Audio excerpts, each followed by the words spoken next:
Good afternoon. My name is Dave Norton from Discovering New England History.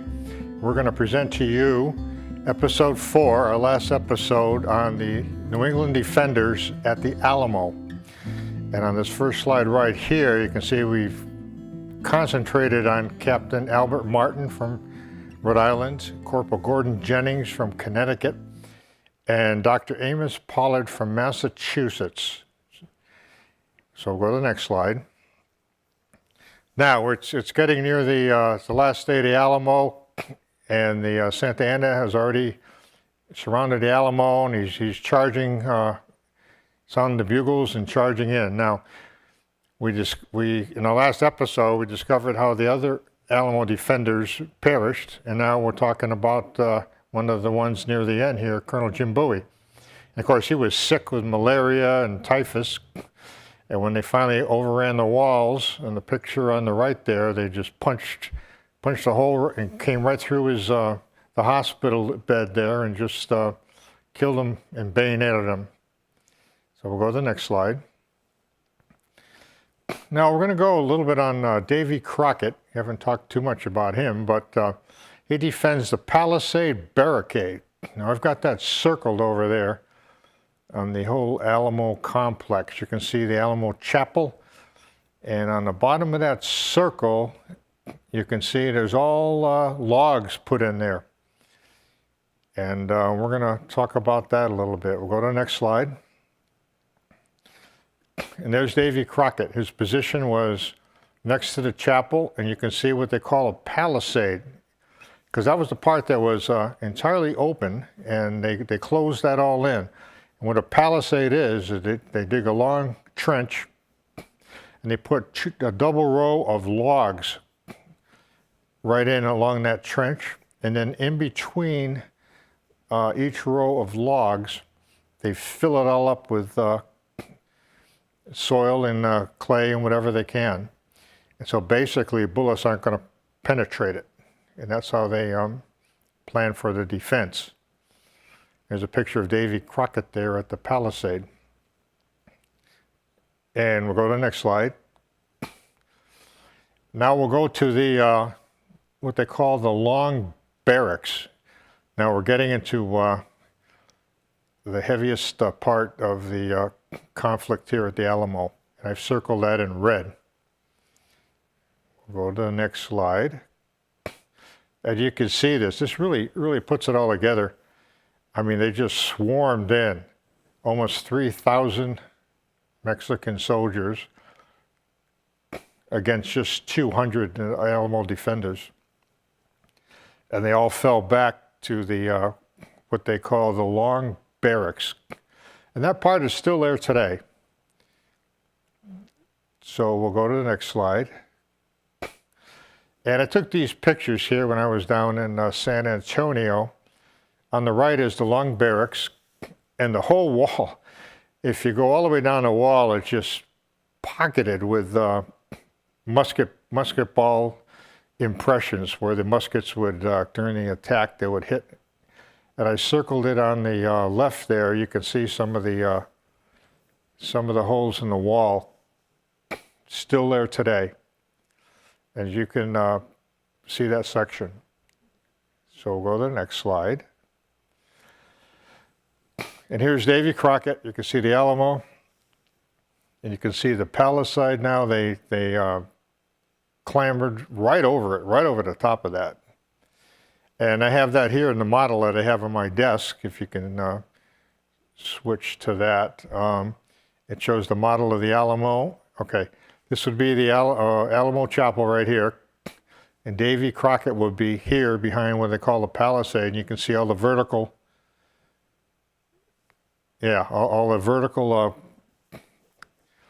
timbers all put up there, and that's what they put down. That's where Davy Crockett defended.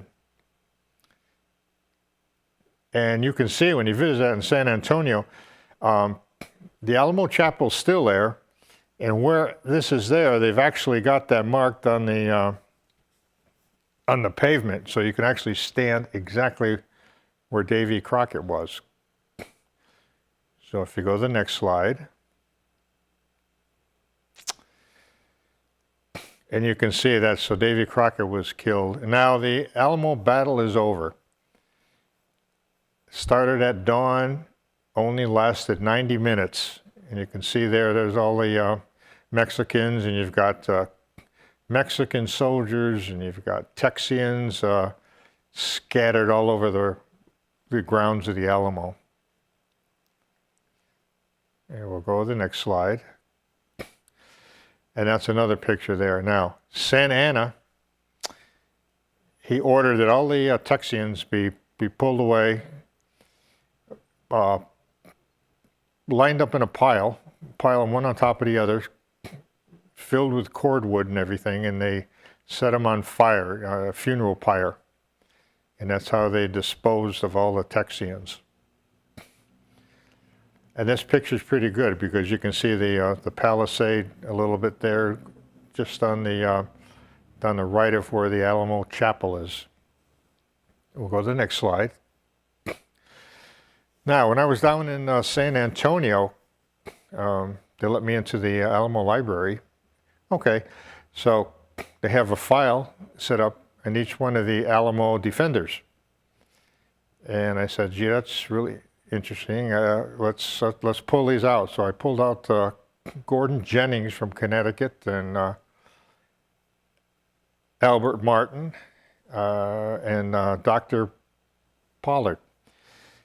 And I found some other interesting information. Under Gordon Jennings, he was the oldest Alamo Defender to die. He's 56 years old. And he had a daughter. She was 10 years old. She was the daughter of Gordon Jennings. And when the Alamo fell, she sent out the alarm and rode on horseback to Austin, Texas, warning every single house in Austin that the Mexican army was on their way up to get out. And that's a famous, they have a lot of these, like a statue here of her on her right. She's basically referred to often as the Paul Revere of Texas. She's a huge part of Texas lore. So once again, there's a New Englander, this case from right here from Connecticut, and it's part of Texas lore. Everyone down Texas knows about her. We'll go to the next slide. Now, we come to Goliad. We mentioned that before. That was a town south of the Alamo where Colonel Fannin had 400 troops, and he was heading north to reinforce the Alamo, but he never made it. He had all those problems with the horses running away, and they couldn't ford the rivers, and he just made his decision to turn back to Goliad. So those 400 men never made it to the Alamo. So they came back here, which is their fort. And this is where Colonel Fannin and his army stayed. Now the Mexican army is coming up from Mexico now. They've already taken the Alamo, and now they're headed up here to Goliad. So we'll go to the next slide. Now what they did is, this is probably what would have happened at the Alamo, except the Alamo Defenders decided to make a stand and do the best they can. They approached Goliad, and all 400 soldiers were at here, and they basically said, if you surrender, they thought they were going to be fine if they surrendered. So they surrendered the whole fort. And then what Santa Anna did was lined them all up right here in this famous painting and marched them down the hill, lined them all up again, and shot all 400 of them. And the last one they shot was Colonel Fannin. They made sure he saw everything that happened. And it's a complete massacre. No one got out alive in Goliad. And that's exactly what Colonel Travis didn't want to do. If he had surrendered or had a truce and surrendered the Alamo, that's what happened to all the Alamo Defenders. They would not have stood up and fight. So we'll go to the next slide. Now, so the Alamo has been crushed. Goliad has been crushed. The Mexican army executed 200 soldiers at the Alamo and another 400 soldiers at Goliad. And they were still marching north. And they came to rest at San Jacinto. Now, Sam Houston, during all of this, had time to organize his army. Found out exactly where the Mexican army was, called an attack. They completely surrounded them. And there were two battle cries famous in history that all the folks in the army with Sam Houston shouted. One was, "Remember the Alamo," and then he had this other one, "Remember Goliad." And they completely defeated the Mexican army here in Texas. And we'll go to the next slide. Now, they captured General Santa Anna. And that's a famous picture. They put him, you can see him, he's down there near there under the tree. Apparently he had gotten wounded. And basically they spared his life.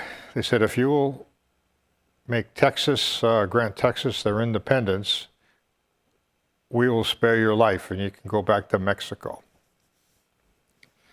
So that's what happened with Sam Houston and Santa Anna. So now the Mexico is going to be independent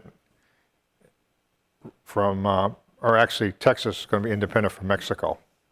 Important part of history. We'll go to the next slide. Now, after the battle was over, back at the Alamo, of course, there were, a few civilians that watched all of this, and they watched the cremation of all the 200 Alamo Defenders. And what someone did was they saw where all the ashes were, and some period after that time, they took all the ashes and collected them. And the San Fernando Church, which is outside the Alamo, and I circled a door right there on the left. There's a small plaque, bronze plaque, and that's where all the ashes of the defenders of the Alamo were kept in a large vault for many years. Apparently it was in the cellar of the church, and then it was moved right into the entrance here where the door is. So I'll go to the next slide.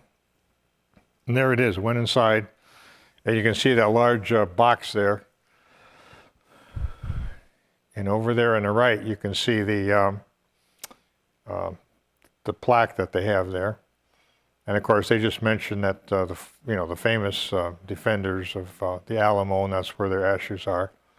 Jim Bowie and Colonel Travis, Davy Crockett. And of course, all the ashes are in there. So therefore, all the defenders from New England, that's where they're buried. So once again, you've got Albert Martin from Rhode Island. His remains are there. You also have Gordon Jennings. And Dr. Pollard, he's also right there. We'll go to the next slide.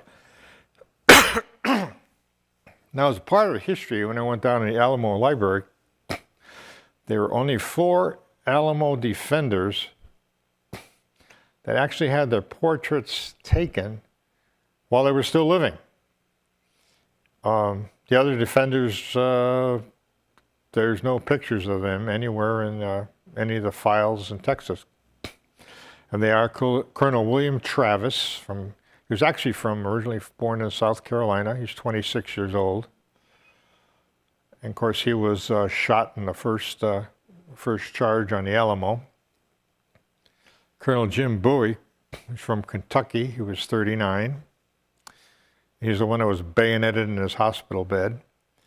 Davy Crockett from Tennessee, who was 49, and he was defending the Palisade that we talked about.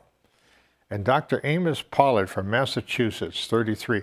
And all of these portraits, and I went down there, they're all at the inside one of the rooms at the Alamo.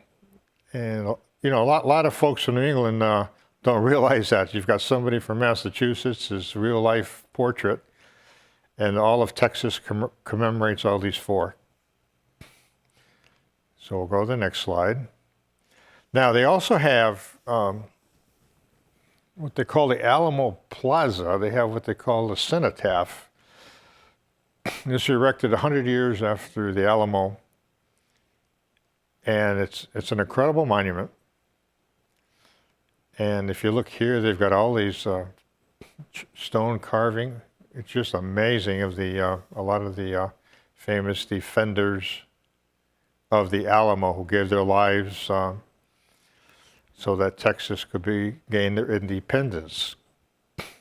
And I took a look at that, and all along on four sides of that, you can see on the picture on the right on the bottom, there's inscribed each one of the Alamo Defenders that died at the Alamo.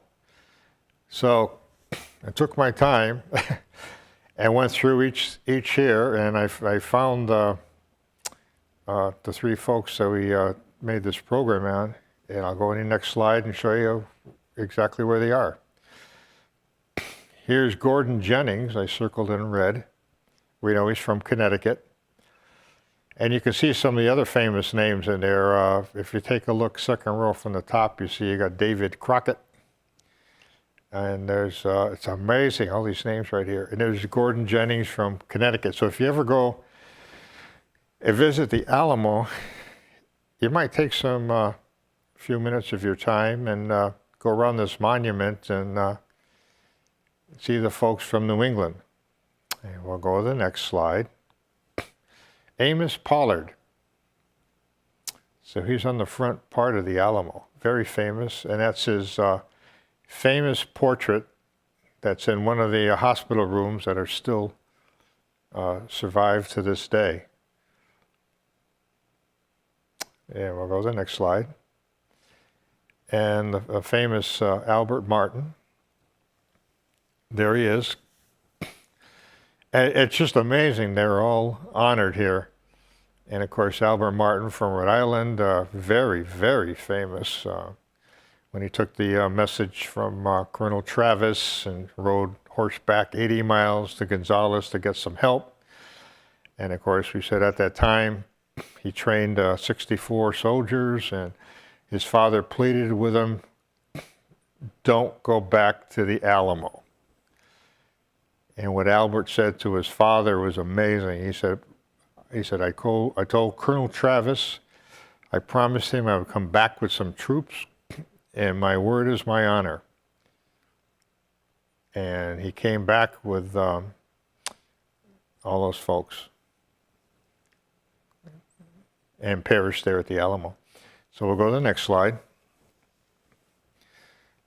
Now we want to go over some of the parts that we already covered in previous episodes, but Gordon Jennings from Windham, Connecticut. And that's a good representation there on the left of what he probably looked like. It's an elderly man, and you can see he's got the, what they would use, a sort of a plunger type thing to push the cannonball and tie it to the cannon. He was their most qualified artillery person and good friends with Colonel Travis, and that's the famous picture there on the right. Colonel Travis standing up right at the cannon when he fired a lot of the shots at the defense of the Alamo. And we'll go to the next slide. And this was an important part of the wheel of history right here. I waited until the until the sun went down a little bit in the Alamo, and a lot of the tourists left to take this shot to give you a better perspective here.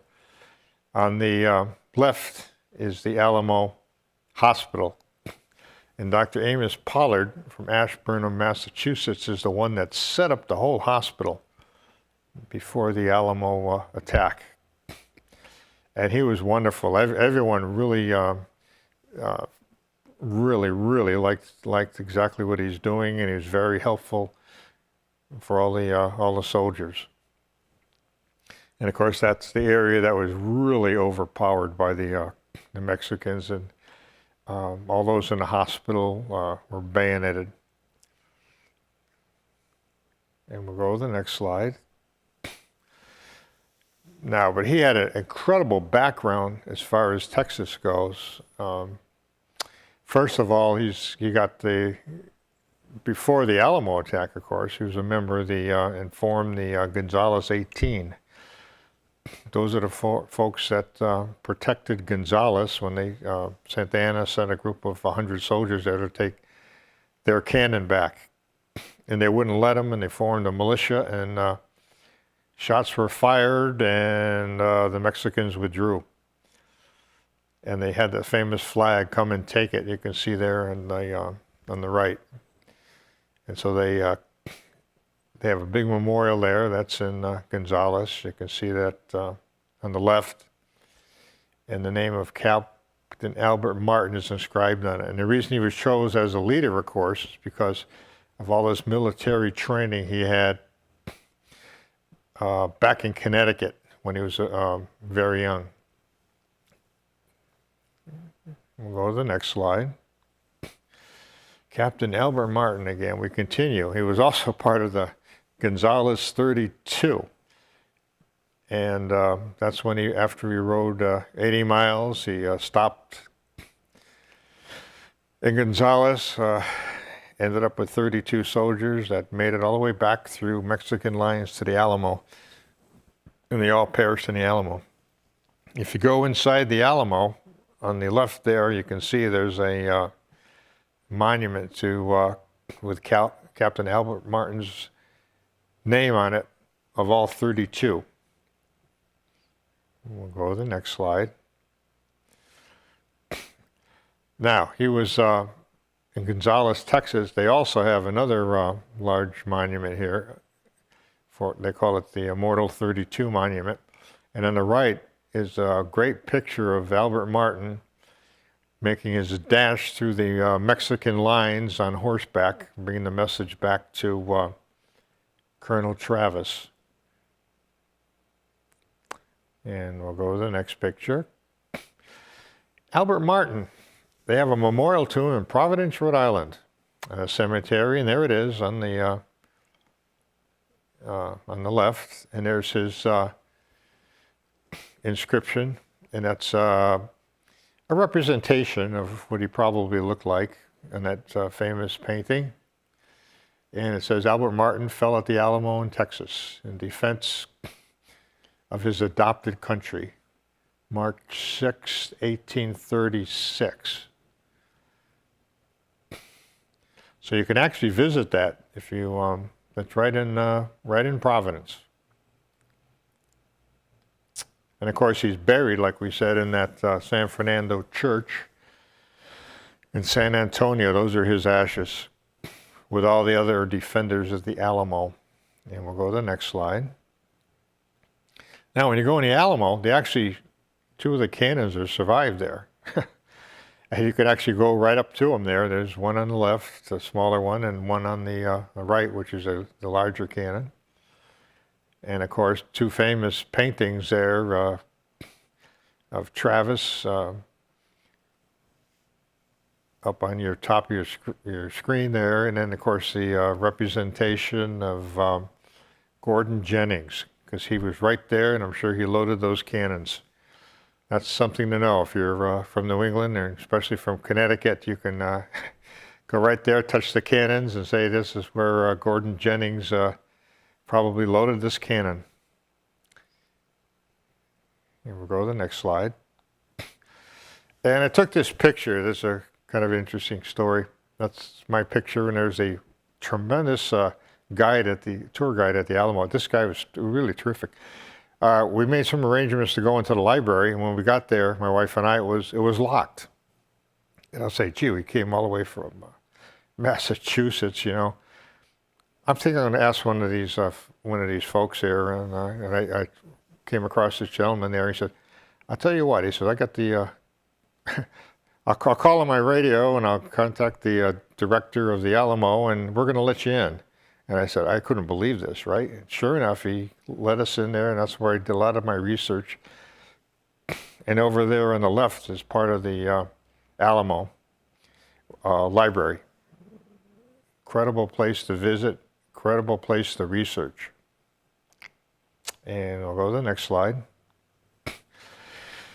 And once again, of course, this whole presentation is dedicated to the 8 Alamo Defenders from New England that perished.